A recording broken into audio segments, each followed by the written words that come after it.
Suportado ng ilang kongresista ang peace rally ng Iglesia ni Cristo, pero patuloy din ang pangangalampag nila para matuloy na ang impeachment ni VP Sara. Narito ang agenda report ni Zandro Ochona. Nirerespeto ng mga kongresista ang pagtitipon ng Iglesia ni Cristo dahil karapatan daw nilang ihayag ang kanilang saloobin.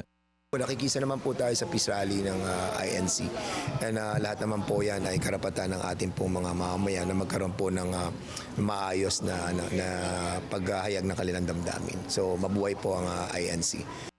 Ganito rin ang posisyon ni Deputy Minority Leader at ACT Teachers Party List Representative Franz Castro. Nirerespeto ko po yung inyong karapatan sa pamamahayag sa araw na ito. So karapatan naman ng bawat individual yung magpahayag na kung ano man yung kanilang mga saloobin, lalong-lalo na sa nangyayari sa ating pamahalaan o kaya yung gusto nilang mangyari sa ating bansa.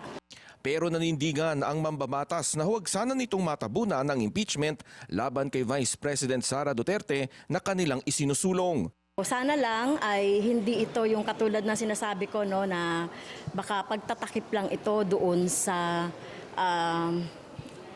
impeachment, no, kay Sara Duterte. Sana naman hindi pagtakpan nitong rally na ito yung impeachment na kung saan hinihingi ng bayan ang hustisya at katambal ng hustisya ay yung accountability ng sinumang opisyal, kahit na si Sara Duterte, accountability sa maling paggamit noong pondo ng bayan.